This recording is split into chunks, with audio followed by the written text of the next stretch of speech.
కథలెన్నో చెప్పారు, కవితల్ని రాశారు, కాలాలు దాటారు, యుద్ధాలు చేశారు. ప్రేమలో తప్పు లేదు, ప్రేమలో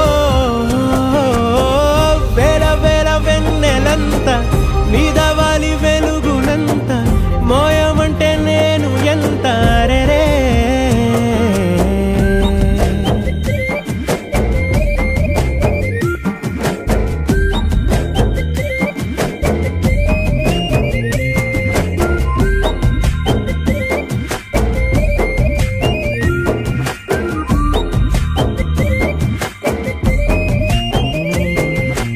ఆకాశం తాకాలి అని ఉందా, నాతో రా చూపిస్తా